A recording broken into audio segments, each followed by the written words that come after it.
Ella es Alejandra González, responsable de la unidad de metabolopatías congénitas del Hospital Universitario de Canarias. Muy buenos días. Buenos días. Bueno, son unas 17 las que se pueden detectar actualmente aquí en Canarias. Es verdad que la prueba del talón es un momento de cierta ansiedad, ¿no? Sobre todo para las madres, el sentir que se va a pinchar el pie del bebé recién nacido. ¿Pero por qué es tan importante? Porque, como bien decías anteriormente, con esta prueba del talón se pueden detectar enfermedades que en los primeros días de vida cursan de manera sintomática. Puede ser un niño totalmente normal, pero puede tener esa enfermedad que no somos capaces de detectarlo, sino con esa pruebita del talón. Es un simple pinchacito, se toma una pequeña muestra de sangre y con esa pequeña muestra de sangre somos capaces de detectar a día de hoy, como decías, pues en concreto son 18 enfermedades, pero vale la pena. ¿De qué tipo de enfermedades hablaríamos? Hay enfermedades que son endocrino, la inmensa mayoría de las enfermedades son metabólicas. Cuando hablo de enfermedades metabólicas quiere decir que en el organismo una de las multitud de reacciones que tienen lugar pues falla, y entonces al fallar esa reacción pues bien o nos falta lo que va detrás, o hay un exceso o se acumula lo que iba antes de esa reacción y a lo mejor eso que se acumula es tóxico. Suele ser tóxico sobre todo a nivel neurológico. Y luego también recientemente se han incorporado otras enfermedades como el cribado de la atrofia muscular espinal, que es esa enfermedad que cursa con esa debilidad y esa degeneración muscular y las inmunodeficiencias combinadas graves, que son ese defecto del sistema inmune, lo que antiguamente se llamaba como los niños burbujas.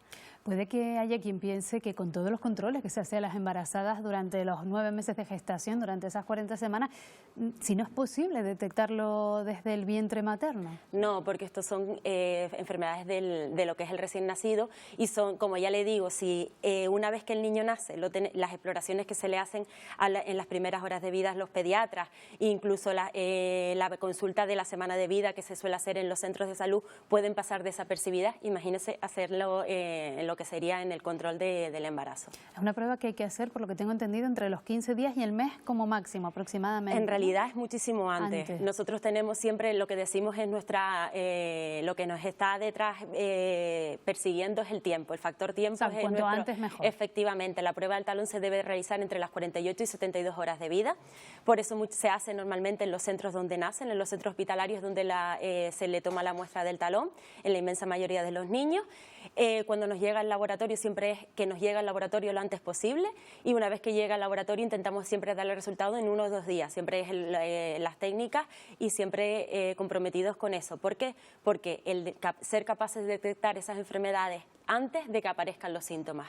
Puede ser incluso necesario repetir esa prueba, ¿verdad? A veces hasta en varias ocasiones. Efectivamente, sí. Hay veces que nos salen unos resultados alterados y necesitamos que se repita la prueba del talón, porque a veces esas pequeñas alteraciones no tienen por qué ser, es lo que muchas veces porque llamamos a los papás, efectivamente, porque encima es una llamada telefónica, la hacemos desde el laboratorio de cribado en el que le decimos que tienen que acudir para repetir la prueba del talón y ya eso genera, ya tenían ansiedad cuando se le hace, pues imagínese que le llamamos para que se le tenga que repetir.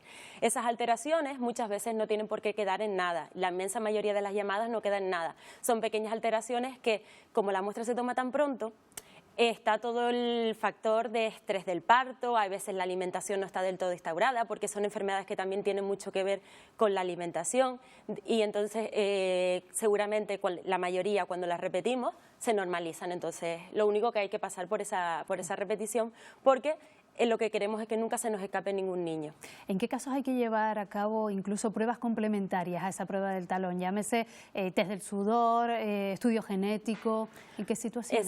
Cuando nosotros nos sale una primera prueba alterada y a veces tenemos que recurrir a una segunda, y en el caso ya se vuelve a confirmar y los resultados se siguen manteniendo, ahí directamente desde la unidad contactamos con especialistas para cada una de las enfermedades que están repartidos por todo el archipiélago y ellos ya ahí citan a los papás para que vayan a los hospitales y en donde se lleva a cabo las pruebas confirmatorias, porque el cribado no deja de ser un cribado neonatal, no es una prueba confirmatoria diagnóstica que va a requerir siempre, todos los casos que nosotros derivemos como posibles positivos requerirán de pruebas adicionales, que serían el caso de la fibrosis quística, que es otra de las enfermedades que se estudia, se lleva a cabo la prueba de electrolitos en sudor, pero después las otras inmensa mayoría a lo mejor de enfermedades que son las metabólicas, pues requerirán, además de la exploración del facultativo, facultativo, pues otra analítica de sangre para llevar a cabo pues una analítica un poco más extensa de la que se puede hacer con la prueba del talón. Si esas pruebas que se hacen en los primeros días de vida del bebé dan negativo, dan un resultado negativo, ¿se puede estar tranquilo ya al 100%? Las que se criban actualmente sí, lo que pasa es que siempre puede haber una tasa de falsos negativos. Lo que se busca siempre con los medios que se tienen y con los marcadores que se utilizan es que eso sea, que no se escape ningún niño, y si en el caso de escaparse, que sea la cifra menos posible.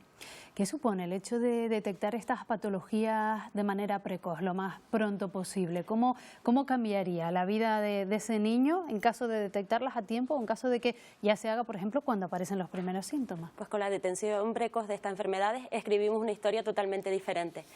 El ser capaces de actuar antes de que se manifieste la sintomatología hace que las secuelas, la mayoría de estas son enfermedades neurológicas, no se den. Muchas de las enfermedades son que el manejo sería, por ejemplo, con la dieta. Entonces, desde una vez que tú detectes esa enfermedad, la confirmes y efectivamente digas que el niño tiene la enfermedad X, se le instaure el tratamiento correcto, con lo mejor es restricción de un determinado aminoácido, porque a lo mejor la enfermedad, por ejemplo, en la fenilcetonuria, es que se acumula la fenilalanina, que es un aminoácido. Pues simplemente es en la dieta no darle ese aminoácido. Es algo bastante sencillo, pero que si no se hace, se acumula y en el caso de esta enfermedad es muy tóxico, neurotóxico, con grandes secuelas neurológicas, y entonces el niño puede llegar a retraso mental y gran discapacidad intelectual, incluso si los niveles son demasiado elevados, comprometer la vida. Hemos empezado esta entrevista diciendo que Canarias ha incorporado más enfermedades a esas que se pueden detectar, hasta 18 actualmente. ¿Por qué se ha decidido ampliar ese catálogo? ¿Quizás porque hay un mayor índice aquí que en otras comunidades autónomas o caminamos a una velocidad más o menos parecida al resto del territorio nacional? Sí, mira. En Canarias, desde el 2015, se cribaban 7 enfermedades. El por qué 7, no 20, no 30... es porque todo el programa de cribado es un programa de cribado nacional, todo está ya protocolizado, institucionalizado, y existía una orden ministerial en la que establecía la cartera común básica y decía las enfermedades que todos los programas de cribado nacional tenían que hacer, y eran las 7 y eran las que Canarias hacía hasta ese momento. Esa cartera se ha mantenido desde el 2015 con 7 enfermedades hasta febrero de 2021, en la que se amplía con 10 enfermedades más. En ese transcurso, cuando en 2000 nosotros asumimos el cribado neonatal, el Hospital Universitario de Canarias, en abril de 2021, desde que lo asumimos con esas 7 enfermedades, se ha ido incorporando y se ha ido ampliando la cartera común básica. Cuando llegó la ampliación del abril 2021, ya nosotros teníamos incorporadas 3 de las 4 que había que añadir. Y ahora en el pasado mes hemos añadido esas 8 nuevas enfermedades y ya tenemos la cartera con 18. Y es un poco porque, comparándonos con el resto de comunidades, es verdad que existen otras comunidades en las que cribaban 40, 50 enfermedades, porque existe una tecnología que con esa misma muestra podíamos ampliar el cribado. Hasta ahora no se estaba haciendo en Canarias y afortunadamente estamos empezando, nos hemos puesto en marcha, hemos ampliado, y la idea y el objetivo y con lo que estamos trabajando es poder ampliar aún más la cartera de común básica de enfermedades, y esperamos que a final de año, incluso en principios del próximo año, no hablar de 18, sino incluso de 30 o 35, y así tener las mismas enfermedades que en otras comunidades. Bueno, pues gracias por habernos explicado mejor cómo funciona esa prueba del talón. Insistir en que es una prueba inocua para el bebé, aunque sea un poquito aparatosa al principio, pero merece la pena porque el resultado es muy necesario. Alejandra González, responsable de la unidad de metabolopatías congénitas de LUC. Gracias por habernos acompañado. Gracias.